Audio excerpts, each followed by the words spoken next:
So I want to talk about some of the people that have issues with Batman taking on the Superman soldiers, and thinking about how it looked like. Well, these are guys with guns. Why are they just shooting Batman? Why are they all coming at him one on one? I think it can be summed up pretty easily. Yeah. That Superman wants Batman for himself. Exactly. It's take him alive. He's probably gonna fuck you guys up. He's probably gonna kill you, but take him in alive.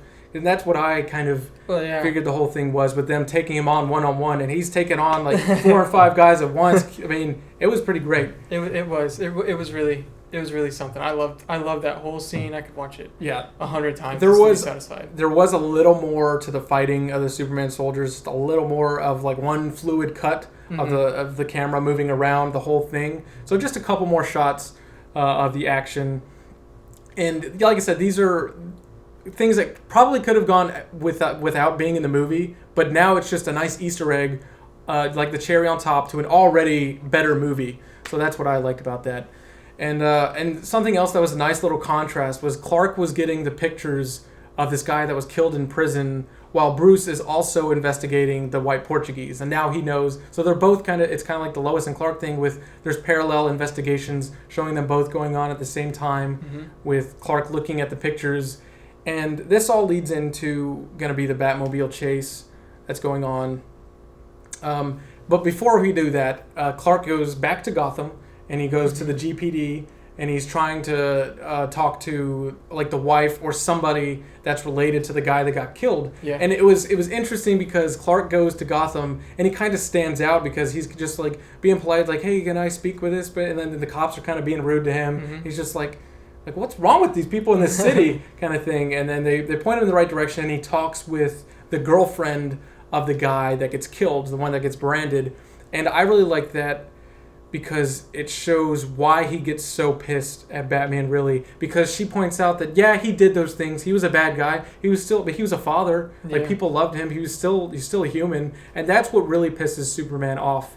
That goes and it leads into the Batmobile chase. That's a little extended as well. There's more shots to the Batmobile chase, but seeing all of the investigation in Gotham actually adds more weight to Superman when he gets in the way of the Batmobile and he says the Bat is dead, bury it. Now it doesn't seem like Clark is just angry for no reason. Yeah. It showed him why he's getting so angry, that there are people that probably shouldn't be facing all these things, all these injustices perceived by him, because he knows that Batman is a vigilante. Like, he doesn't want to kill him. He doesn't want to kill Batman. He just thinks that he needs to stop what he's doing. Yeah. And, like, I never got that vibe in this one that he wanted to kill him. I mean, you might get that vibe in the theatrical one because there was nothing to back it up. Yeah, it was basically just like he was throwing insults around with no weight to back it up. Exactly. He just comes, he kicks the shit out of Batmobile, and he tells him, don't do this again, like, for no reason whatsoever. But now we know that it's because he's been, one thing after another with finding out all these things in Gotham, and these trips that he's seeing the result of what happens when even the really bad guys die. Yeah. It was more like he's just disgusted with Batman. That these are his methods, and that's something that's also prevalent in the comics. Is that when in their first meeting, he doesn't agree with him and what he's doing. Like I said, he doesn't want to kill him or anything like that. Something else, like with the African actress. She's going to go off and get to go to her apartment, but she sees that KG Beast is waiting outside of her apartment, and she knows that's not a good sign. She was hoping that'd be somebody we never see again. Yeah. And he actually kills her throughout the movie. Like, KG Beast gets a lot cooler moments in this cut of the film. Like, you actually feel like he is Luthor's hand in the field. Exactly. Taking care of all these things. I mean, he had a similar role to Feora. I still think Feora's a lot more badass. She's Kryptonian too. She got to totally whoop Superman's ass. I mean, the first person to whoop him on screen was this badass lady, but KG Beast was actually pretty cool in this cut of the film. I actually really liked him in this. I liked him too. I wish he would have. I did like the way and I hate to jump forward, but the way the warehouse scene went, I like how it ended and everything, but I wish KG Beast really got to show his colors against Batman. Yeah. I wanted to see him like hand to hand, both of them just kicking the shit out of each other. I feel like that would have been really, really cool to watch. And then maybe at the end he goes to grab the flamethrower to like catch Martha or something, And in the books, KG Beast was like left for dead by Batman, and he comes back. So I guess the door is possibly open. We may see KG Beast at some point, but yeah, we'll go on with that.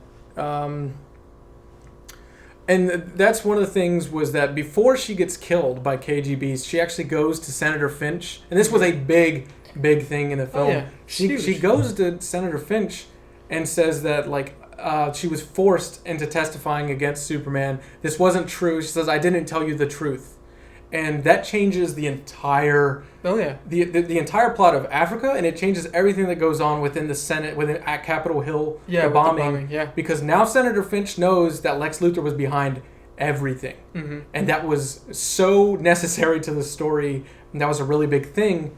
There was a couple of things that were going on for that, like the whole thing with Today is a Day for Truth. In the theatrical, they make you seem like we're going to be talking about what Superman did, but she's not talking about the truth about Superman. She's talking about Lex. Exactly. And that adds more to her. Like she has a confrontation with Lex before she goes in. Like she's talking with another senator guy about like he's been controlling us. Like this is fucking absurd. Like this whole kind of thing. And then she runs into him and it kind of scares her. And he's just like, oh yeah, I'm just here to say that you blocked my weapon in front of everybody. And then he ends up not showing up. It adds more weight to her being surprised that he's not in the room. And she's like, oh shit. Because all these atrocities have been happening because of him. And now she realizes she's part of one. Yeah.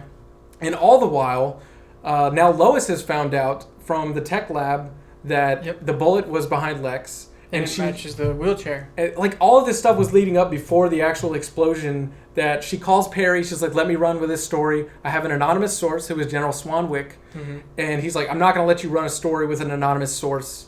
I don't want to ruin the credibility of the paper. And if this isn't true, then Lex is going to destroy us. He's going to just like the Daily Planet will cease to exist. Like he's going to buy him out and take him out." And then she's trying to make it to Capitol Hill to warn Superman. There's an actual sense of urgency with her trying to warn him, like, this is what's going on, and she doesn't make it in time. They don't let her through, and she was hoping that it would change his statements, but he didn't even get a chance. And, of course, the wheelchair is made out of lead. That's why he couldn't see it. Not a big deal. And something that was a big thing in this that we got to see was Superman saving some of the people, some of the victims from the bombing. What do you think of that whole thing? It was good because in the theatrical cut, we think he just took off. Just flies away. Just flies off. But no, even after he knows he's going to catch a lot of shit for it, he still goes out. He still rescues people. I mean, that's got to say something. Yeah. And they even talk about it on the news with the media, but they also slander him with he stayed to help for a little bit. And they said he was pulling victims out of the building, like not just the one he carried out. Like he went in there in this blast zone and was pulling all these people out, and it was showing the imagery of him looking around, looking at all these dead people, looking at the body bags, all this stuff that is happening because he exists. He knows he didn't do it, but it's a sense of feeling responsible that why does this shit have to keep happening? It's one thing after another. I don't understand, but we know that it's Lex doing it all, and there's a moment between Lois looking at Superman and he knows, like, I can't stay here, like, I can't do this, and then he flies away, and it was emotional. There was emotion and there was weight to these scenes, and it baffles me, like, how could they have not included at least that? How could that have not been included? That doesn't contradict anything. I mean, it was like a 25-second scene. They should have just left it in there. Even the part where where the bomb initially goes off, he's basically crying as the fire is like swarming around him. And I still to this day hear people say, "Oh, well, he doesn't really care about people." Yeah, it's just so much. The argument of this is not my Superman, I don't think works because this is Superman in this movie. We'd see him caring about people. It's there. So I don't really know what else to really say about it. At this point, it's either you do or you don't like Zack Snyder's take on the characters, because I think this was a good one, but maybe you don't want to see your characters deconstructed. But we got the heroes now that we know going forward in Justice League. So that's all this was a darker chapter, and you either like it or you don't, because this was a better version of the film, and I don't think there's really any denying that. It just comes to, do you like this movie or do you not? Yeah. And something else that was a little more prevalent was Alfred's concern with Bruce going downhill, and you understand that he's like the voice of reason throughout the movie. Exactly. He's basically like his father. Yeah. That's basically how he views him. I mean, I feel like Bruce at this point in his life has kind of lost track of that. He's not looking at, Alfred as this mentor and this father figure. It's more of like, all right, he's driving my ships for me, and he's helping me kick ass, and that's really all I need him for. And then we see that whole change. Like, they have a whole revelation in the movie when he talks to him when he's in the Batjet, and he's like, Alfred, I don't deserve you. Yeah. And he's like, you don't. Yeah, that was a nice little thing with more Alfred, because it really showed like how concerned he was with Bruce specifically. Mm-hmm. Like when he's talking with him for the first time, he's like, I know you're lying to me about a bomb, so what are you really going after? Yeah. And he tells him that he's going after the kryptonite. And this is Alfred, who knows that we've had a different Batman previously, so he's like, okay, so you're gonna get it to destroy it, right? So Luthor can't have it. And he's like, nope, I'm gonna do it so I can so I can take out this threat that's Superman. And again, like, people think that this version of Batman is dumb because they're like, well, how did Batman not know that Superman didn't do this in Africa? Or how did he not know about the explosion? He knows that Superman isn't doing these things. He's saying the problem is that all this trouble follows him. Exactly. And how many good guys have stayed in Gotham? And he said he knows he's not a threat. He says not now, exactly. But he will be. With the 1%. That's what he thinks. Yeah, when he's like, if there's even a 1% chance that we believe he is our enemy, we have to take it as an absolute certainty. He's so dedicated to that ideal that he's willing to cross any line, not just killing. To do what he thinks is saving the world. Exactly. And another cool little moment was before he goes to fight Superman. When Bruce is walking away, Alfred's just kind of sitting there alone in the burned down Wayne Manor. He's like, so this is it. Like, this is the fall of the House of Wayne. Mm-hmm. Like he's thinking like, this is a suicide mission. He's gonna die. Mm-hmm. Like he said, and he knows that he's not the enemy. So just more Alfred was a really good thing to see. And something that was really cool was it was a little bit more drawn out with on the news of them burning the Superman dummy. Yeah. That was actually a Watchmen Easter egg, the little effigy of Superman that all the protesters are burning, and something this shows that the theatrical didn't was the people that support Superman. Yeah. Like, it showed other people in Metropolis and Gotham watching this thing on the news of them burning Superman, and they're just like shaking their heads like, no, like that. And there's a lady's kid who's watching it in Gotham that he went and saw earlier. Yeah. And it's the look on their faces is like don't watch this. Like, it's the people who support Superman that they show. So we see the protesters and the people who care about Superman, and they don't look at him like this threat. So that was a really cool thing to see. And this is something that I think could have been taken out of the film. Even in this version, I think they could have taken out the whole ghost Paul Kent thing. Yeah. Although it was better in this version, like there's a little bit more of a build-up of Superman going away, he's going up into the mountain, and then he talks with his dad. I still think you could have just not had it. Well, it made a little more sense, I feel like, in this one, because, I mean, you had the emotional context of him talking to his mom on the phone. Yeah. About his dad and how much he's, questioning what he's doing. So I feel like... And before he flew off from Washington, he says he feels like he's just living his dad's dream of doing it. Like, it's not attainable. This isn't possible to do what he wanted me to do. So I guess I get that. I just felt like it could have been taken out. Although it was done, it wasn't so out of place in this version. Yeah, I mean, I feel like he also gets a little bit of, like, when he explains the story about how he saved the farm, but he condemned a whole nother farm of all that suffering. So I think it was kind of like him teaching him another lesson about being careful of your actions. Exactly. Like this sort of thing is just going to happen, but you can't put yourself up there that you're a hero. Mm-hmm. Like there's weight to everything that you're doing. So but that was just me. I felt like it could have been cut out, but like I said, it was better in this version of the movie. And then another thing that we get is Lois going into Wallace O'Keefe's apartment, which has been like all torn up, and there's more like Superman hate things going around, and Lex has made it look like he was obsessed. Yeah, with him, graffiti everywhere, all the shit hanging from the ceilings. Mm-hmm. I don't even know what those were. It was like the Superman cutouts all hanging up on the ceiling and stuff like that. And again, this is Lois who has a connection with someone in the Gotham Police Department. He's like, Lois, come on, we got to get out of here because she's at a crime scene. Mm-hmm. A closed crime. Yeah, so it's like completely shut off. Nobody's supposed to be in there. And she comes to the revelation that he like bought the groceries. Yeah, She's like looking at the fruit on the counter, and then she opens up the fridge, and it's slam packed with groceries. And she's like, he wasn't gonna die. He didn't know he was gonna die. Yeah, he didn't plan on blowing up that bomb. Yeah, it was a mystery movie, like cliche, but it's something that works, in the movie. So it was really cool to see more explanation, and it continued to show Lex's presence throughout the movie. Mm-hmm. Like, there were things that just everything made more sense with Lex Luthor. And why he was so crazy and acted the way he did.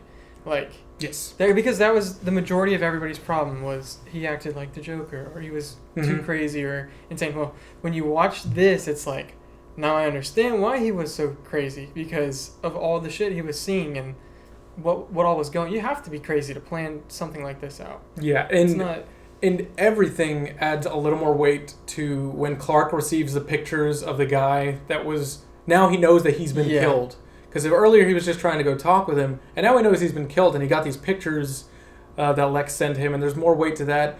And the Lex being behind everything and being like it being so smooth, all these things happening, and then when it's the revelation on the rooftop of him explaining, yeah, I did this and that. It reminds me of Watchmen with Ozymandias, how he was the one really behind everything, and it's kind of showing all the things that he did. And he's even mocking Lois when he says something about, like, oh, this is all going to blow away like sand in the desert, about how they've already forgotten about this shit that happened in the desert because I've done this, I've done that, everything that went on. There were all these events that were orchestrated very carefully by Lex and KG Beast and his team, all to take Superman down a peg and to, take down that God complex. I want to prove that you're not a god. You can't be all powerful. You can't be all good. It was just him kind of losing it. Exactly.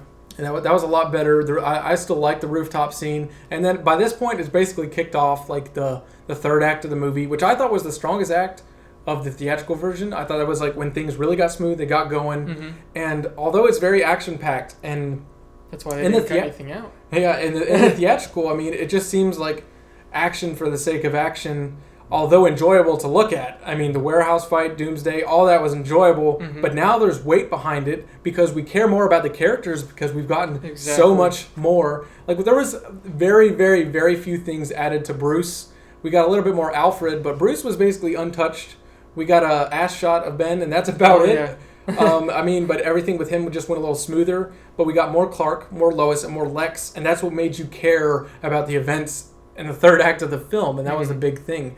And so we have the Justice League cameos with Diana looking at them on the... I mean, do you still feel like they were totally out of place? Because now we don't have, like, where every scene almost felt like, why is this here? Why is this here? In the theatrical, at least we have this big coherent story, and then we have the cameos. Like, are they necessary? I think you maybe didn't need to show the videos. You could have showed Diana opening up and seeing that there were files there, but not just looking at them. But it was just an over-the-top Easter egg, I think. But now we get a better sense of how Lex is. We know how invested he is in the metahuman thesis and how obsessed he is with metahumans. That's, again, a thing from the books and Superman and stuff. So is it so out there that he would have tabs on the only known metahumans in the world? Or is it like, I think a lot of people's issue were the icons. It's like, well, he's got the icons, but that's some shit that would be in a comic book. So I don't think that it was the end of the world, but I still think they were unnecessary. I mean, they were cool, but unnecessary. They were cool, but I don't think Diana should have looked at them. I think that should have been something saved for Bruce. Because he is the one who kind of like had that big vision with the Flash. So of course, I feel like once he got those files, he would be the one that was look through it. Because he already looked through Wonder Woman's. Yeah. Why wouldn't he look through the others? Which maybe he did off screen. We don't see that, but it probably would have worked better if Batman would have just looked at the files, but without showing the video. Exactly. Just the files and then being like. Because she's Wonder Woman, she already is a metahuman. Like, she knows about them. Yeah. So maybe there would have been a little bit more to it, but they still happen in the film before the big fight. And that scene's a little longer too. She's like, it shows her like getting ready to go to the airport. Yeah. And walking around her apartment. And again, you get a better sense that she comes from money. She's in this nice ass hotel. I mean, all these things that she wears. Diana comes from money, that's for sure. So now we've gotten up to the Batman versus Superman fight. Basically the same. Couple more shots here and there. An extra push. There's an extra push of Clark shoving him like 200 feet and before he tackles him into the building. Yeah. And again, this is just... I know it's the title fight of the movie. I still think it shouldn't have been named Batman v Superman. No, Dawn of Justice was perfect. Just Dawn of Justice. Dawn of Justice or Man of Steel Dawn of Justice would have been fine, but there were certain... I still think the fight was great, and I think there was more to it because you understood why Clark did it. And again, it was a misunderstanding of what was going on because Clark doesn't want to kill him. That's still there. You understand he doesn't want to kill him, but Bruce does. Bruce wants to kill Superman because he's one of Lex's pawns. Exactly. Bruce has been getting played while Superman has been the victim of all these things going on. So he's just been feeding into his anger with all the letters and all the checks that didn't go through. Yeah. And like, there's even a the scene bombing, the Africa stuff. There's a scene where Alfred walks into the lake house and he's going through all these papers and he's looking for Bruce and he's like, Bruce, where are you? And he's like looking through all the papers and it shows, you know, that you let your family die. And he looks on the TV and they're talking about the bombing. Exactly. And he's like, this was the last straw. Yeah, he's gone. And then that's when they show him breaking into LexCorp with that cool little thing of him picking the guy up. But with the fight, again, people trying to say that, this version of Superman, why wouldn't he have just gone up and then talked to him about it? You don't go to a Batman v Superman movie to watch them talk it out. Yeah. You want to see them fight. And it's not personal enough. It's not like that Superman to go up somewhere and just shout down at him. He's going to come to him on a human level. It's his mom.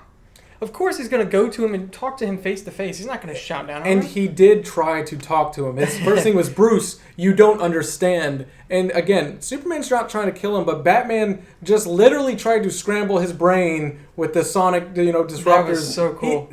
He didn't know that he would survive. That was an attempt to kill him. Mm-hmm. And then he takes another step and he gets shot with fucking 50 cal incendiary rounds. Like, he's trying to kill him. So to me, I didn't mind. Maybe there could have been one more attempt of him trying to say, Bruce, you don't understand. Like something, maybe one more, but it wasn't necessary. Like, he figures, okay, if I can't reason with him, I'll just stop him. Yeah. Until I can say something. But he ends up getting his ass whooped because he underestimated Batman. Exactly. He's just a man. How can he take on me? I'm fucking Superman. How can he stop me? I think with the shove. The shove, that's where, like, you can tell Batman gets really pissed off and then Superman's like, maybe it's not all it seems. Yes. But I love every line delivered by Ben. Every single line is just, it kills me. Especially when he's in the Batsuit. Yes. It's just, you feel like that's Batman. That's breathe it in. That's fear. Like his delivery as Batman does everything, and there's more weight just because of how much more better the story was. This fight was okay because this is just another one of Luthor's games. It may be the title fight of the movie, but the end game is Doomsday. The end game is not Batman. Mm-hmm. So, also, like, the Martha thing is still there. If, like, all the things that you maybe had issues with from a story point in the original movie, this isn't, to make this clear, this isn't Batman v Superman 1.1. This isn't a patch for people who hated the movie. Zack didn't read everything that people hated and like, okay, I'm going to take this out or I'm going to do this and that. This is simply the version that should have been. Exactly. So the Martha thing is still there. And I want to talk about the whole Martha controversy. Okay. And you're a big fan of that. You like that moment. And it's anybody who knows Batman, that's a powerful thing. Mm-hmm. And to clear things up, Martha is only said 3 times in that little exchange. Not like the people who think that, it was said so repeatedly and there's this weird thing. I think that scene could have been exactly the same. I think some of the controversy of Martha could have been avoided if Clark had said, you're letting him kill my mother. Like, my mother, Martha, you're letting him kill her. Like, if he would have said mother, like, before that. And I almost think that it was like an overthought thing by Zack and Chris to think, well, he wouldn't want to give up...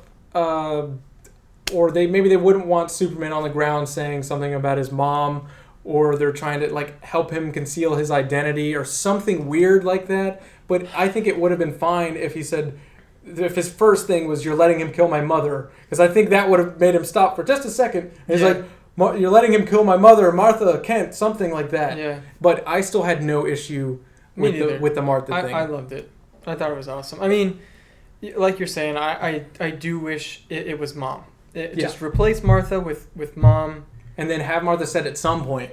So that he can say, Martha, what? Yeah. Why did you say that name? We still didn't really have any issues, but if you do have an issue with the Martha thing, it's still there, so don't expect that to be gone because they fixed it. That's not how it was. It's not a fix. This is this is how the movie should have been done in the first place. This is how they should have shown it. And Batman kind of stopping and stepping back. Again, you realize that he now realizes all these things that have happened in the movie was him getting played. Mm-hmm. And that's more apparent in this version of the movie. And then we have going on to the warehouse fight. That was extended. There's more different camera angles. There's some headbutting going on. Some more bones getting broken. It's just slightly extended here and there in the warehouse fight, which is bloodier. Awesome. Yes, it's bloody. It is so good. And again, the action has more payoff in this version of the movie. When you get to it, it is so awesome getting to see Batman whoop that ass. I mean, best Batman action scene ever. That'd be so hard to top Batman taking on fucking 20 guys. No way that I just can't see him taking out the fodder like that being done better than Zack Snyder doing that. So that was all really great. And when he saves Martha, the police come and pick her up. So he doesn't just leave her there at this burned up warehouse or anything like that. She waves to him. He goes off and she's waving to him. And because this is a little more extended, there's a little more tension after Batman takes everyone out in the room. And so KG Beast and his goons, there's more the music cues are drawn out a little longer. And they're just what the fuck is going on out there? And then he comes through and he takes them down and everything. So even that part was KG Beast had a lot more dialogue. Yeah. When he's pointing the gun at him. KG got a little more dialogue, and he even got a little more with getting into Martha's head, messing with her when they first kidnapped her, that kind of stuff. And so then this cuts to Superman going to Lex and talking to him about you lose, this whole thing is over. And something that I really liked was a little bit more conversation from Lex. And one of the things that he says is, I don't know how to lose. And I think that line backs up him going a little nuts at the end of the movie. On top of the whole Steppenwolf thing and the mother boxes and getting bombarded with all this knowledge about aliens existing and all this other stuff, Lex doesn't know how to not have control. Exactly. He's had money and he's had control his entire life. He's always been the smartest guy in the room. Nothing can stop him. Mm-hmm. And now he's been stopped. And now he's in prison. Like you said, he doesn't know how to lose. And Clark tells him, well, you'll learn. And, maybe that'll be a tough thing. But I liked that kind of explained more why Lex is kind of off his rocker at the end of the movie. The Doomsday fight is mostly the same. Not too much added there. He takes down some helicopters. We see a couple different angles here and there. But again, there's more payoff to Clark's sacrifice in doing all of this. And the actual death of Superman, it's shown from some different angles. They're shown from a little bit wider, so you can actually see it in his chest coming out of his back. And through his cape, through everything. I mean, the music goes on a little longer. It's a bigger deal with him being killed by Doomsday, and I like that. He even tries to break the initial spike. You can see him grab it, and then he's like, "Well, I'm not gonna break it." So then he grabs the thing and finishes him off. But I mean, I think that was I thought it was great. Even when he was talking with Lois before he took off, it was there was a little bit, and because we got more Lois and Clark throughout the movie, the conversations between Lois and Clark, they have more weight to them before he goes to get killed. And Lois actually being so upset when he dies, you feel it. You feel it in this version of the movie because all the story is there. And another thing that I think it's one of those small nitpicky things that could have been taken out was Lois throwing the spear in the water. I don't think that was to have her throw the spear away and to realize, I need to go get it because I threw it away. Yeah. You could have just had her not throw the spear away but still be in that building when it comes down. Yeah. And then she sees it instead of her going out of the way to show us that she threw it away. Yeah. I was fine with her. I'd be fine if she's the one that gets it and can't make it, so Superman has to get her. Mm-hmm. But they shouldn't have shown her going back to get it because she knows where she put it. Yeah. Batman already threw it. He already threw it away from Superman, so I mean, it's not by him. Yeah. And also something that was a little different in this was getting to see, again, more people caring about Superman's death. We see that the Daily Planet is empty. Some of the places in Gotham are empty. Everyone is at this funeral, going either at Superman's funeral or Clark's. Everything is shut down because you get to see the people all around the world that actually care about Superman. So just more of that was really cool to see. And then, of course, yes, we see Lex and Steppenwolf, which I think adds to him being a little more off his rocker. which was fine to see, and a nice little Easter egg going forward with Justice League. Mm-hmm. And then the Batman and Lex Luthor scene was a little different in the prison. So why don't you talk about that? Well, it's definitely a lot more dialogue on Batman's part, talking about saying that there's plenty of institutions where they can have somebody take care of him humanely for him being insane, because he's going on about him, I'm not even fit to be tried. And he's like, okay, well, surprise, I'm sending you to Arkham. Yeah, he's like, there are these places, the hospitals that treat people like you. They'll give you compassion. Yeah. That's not where you're going. You're going to Arkham. I still know some people there, and they're waiting for you. And yes, exactly. And he makes a little comment about civilization's on the wane, manners out the window. And it was basically him mocking him, saying, I know you're Bruce Wayne. If it wasn't already apparent enough, he's saying it to him, I know you're Bruce Wayne. And that's when he's like, but I'm insane. Who's going to believe me? It doesn't matter at this point. So that was a really cool thing. Exactly. And you find out that Bruce is the one that paid for Clark's funeral, so his mom doesn't have to worry about it, that kind of thing. And something that was a nice parallel to Man of Steel at the end of this movie, because Man of Steel has an ending with General Swanwick and Major Ferris, who they have an exchange with him, and it's a little more upbeat, it's a little more happy with him, like taking down the missile. Is like, are you kidding me? This whole thing, and she calls like, oh, I just think he's kind of hot. Like, it's a little more lighthearted. But in the end of the movie, we see Swanwick and Major Ferris at his funeral, and they're nothing close to happy. And it adds a little more to the people that have been surrounding Superman and throughout his life. Exactly. It shows how much everybody really does care about him. Yep. I heard a lot of whenever the trailers first came out. Whenever they first showed Doomsday, everybody was like, oh, well, they're going to kill him. He hasn't had a chance to get everybody on his side.